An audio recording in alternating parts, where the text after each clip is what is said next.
വരും, chest pain വരും. അതാണ് അറ്റാക്കിന്റെ ലക്ഷണം. ചെറിയ തലവേദന വരാൻ സാധ്യതയുണ്ട്.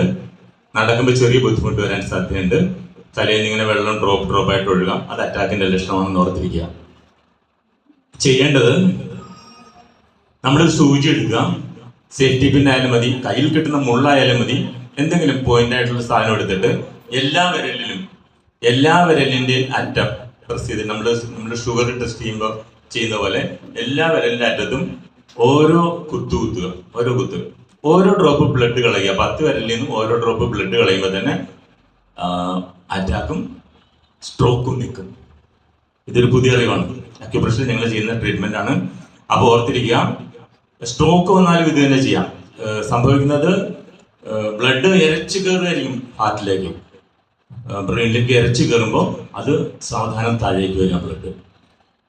എന്നിട്ട് സാവധാനം നമ്മൾ ഡോക്ടറെ കാണണം. അത് മാറിയെന്ന് വെച്ചിരിക്കരുത്. ഇതെനിക്ക് ഉണ്ടായ അനുഭവം ചങ്ങനാശ്ശേരിയിൽ വെച്ച് ഞാൻ ക്യാമ്പ് നടക്കുന്ന സമയത്ത് അവിടെ വെച്ചിട്ട് എൻ്റെ ഒരു സുഹൃത്തിന് സംഭവിച്ചു. പുള്ളിക്ക് 56 വയസ്സുണ്ടായിരുന്നു. ഞാനാണ് തൊട്ടെടുത്തിരുന്നത്. അപ്പോൾ പുള്ളിക്ക് സ്ട്രോക്കാണ് വന്നത്. ഫേസ് ഓടിപ്പോയി. അപ്പൊ ഞാൻ എൻ്റെ അടുത്തിരുന്ന ലേഡിയുടെയും സേഫ്റ്റി പിൻ ഞാൻ പറിച്ചു വാങ്ങിച്ചിട്ട് ഞാൻ കുത്തി. എല്ലാവരെല്ലാം കുത്തി. കണ്ടുന്നവർക്ക് മനസ്സിലായില്ല എന്താ ചെയ്യുന്നതെന്ന്. അവരും അക്യുപ്രഷർ പഠിച്ചവരാണെങ്കിൽ പോലും അവർക്ക് മനസ്സിലായില്ല എന്താ ചെയ്യുന്നത്. 10 പേരിലും കുത്തി ഞാൻ ഓരോ ഡ്രോപ്പ് ബ്ലഡ് കളഞ്ഞിട്ട് ഞാൻ തന്നെയാണ് ഹോസ്പിറ്റലിൽ കൊണ്ടുപോയത്. ഹോസ്പിറ്റലിൽ കൊണ്ടുപോയപ്പോൾ ഡോക്ടർ പറഞ്ഞത് സ്ട്രോക്ക് വന്നതിന്റെ ലക്ഷണമൊന്നും കാണാനില്ല എന്നാണ്. അപ്പോൾ ആലോചിച്ച് നോക്കി, സ്ട്രോക്ക് വന്നതിന്റെ ലക്ഷണമൊന്നും കാണാനില്ല എന്ന് ഡോക്ടർ പറയും. പിന്നീട് അയാളുടെ ഒരു 3 ദിവസത്തെ ട്രീറ്റ്മെന്റ് ഞങ്ങളുടെ സംതൃപ്തിക്കും 3 ദിവസം ഹോസ്പിറ്റലിൽ കിടന്നു, തിരിച്ചു വന്നു. ഇതേവരെ അയാൾക്ക് പ്രശ്നങ്ങളൊന്നും ഉണ്ടായിട്ടില്ല. അപ്പൊ ഓർത്തിരിക്കുക, സ്ട്രോക്ക് വന്നാലും അറ്റാക്ക് വന്നാലും നമ്മൾ ചെയ്യേണ്ടത് 10 വിരലിലും കുത്തി ഓരോ ഡ്രോപ്പ് ബ്ലഡ് കളയാം. ഇനി ബ്ലീഡിങ് ഉണ്ടായാൽ, ഞാൻ എല്ലാം പറഞ്ഞിരുന്നില്ല, 3 മാത്രം. ബ്ലീഡിങ് ഉണ്ടായാൽ, അത് ഏത് തരത്തിലുള്ള ബ്ലീഡിങ് ആയാലും,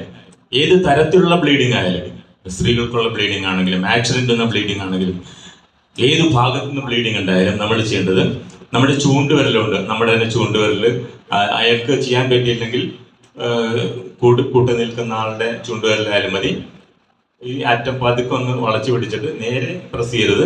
പിടിച്ചിട്ട് മൂക്കിന്റെ താഴെ ഇവിടെ പ്രസ് ചെയ്യുക. നന്നായിട്ട് പ്രസ് ചെയ്യുക. 30 എന്ന് എണ്ണുന്നവരെ പ്രസ് ചെയ്താൽ മതി. ബ്ലഡ് നിൽക്കുന്നുള്ളത് ഗ്യാരണ്ടിയാണ്. 30 വരെ എണ്ണുന്നതിനുള്ളിൽ ബ്ലഡ് നിന്നിരിക്കും. ഏത് ബ്ലഡും നിന്നിരിക്കും. അപ്പോൾ 3ാമത്തെ ടിപ്പായി. ഇനി ടിപ്പ് പറയുന്നത് ഹാർട്ട്